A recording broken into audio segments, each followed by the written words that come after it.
বন্ধুরা, আমরা প্রত্যেকেই কিন্তু বিছানা ঝাড়ার জন্য এরকম শোলার ঝাঁটা ব্যবহার করে থাকি। কিন্তু এই ঝাঁটাগুলো একটা হয় কি, যেখানে এরকম গাঁট বাঁধা থাকে সেই জায়গাটা এরকম ধরতে গেলে আমাদের কিন্তু হাতে প্রচণ্ড পরিমাণে লাগে। আর এই যে কাঠিগুলো, সেগুলো কিন্তু খোঁচা লেগেও কিন্তু আমাদের হাতে ব্যথা লাগে, আবার অনেক সময় চোঁচ ঢুকে যাওয়ারও সম্ভাবনা থাকে। তো বন্ধুরা, কি করব?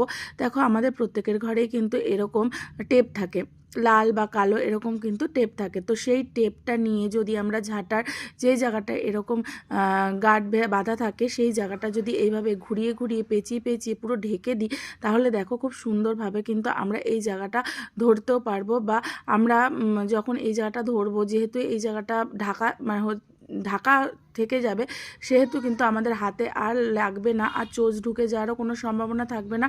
আর খুব সুন্দরভাবে এই জিনিসটা এটেও যাবে, আর আমরা সুন্দরভাবে ধরতেও পারবো, হাতে কোনো ব্যথা লাগবে না। টিপসটা কেমন লাগলো জানাতে ভুলবেন না। ভালো লাগলে লাইক, কমেন্ট, শেয়ার আর চ্যানেলটাকে সাবস্ক্রাইব করে দিন।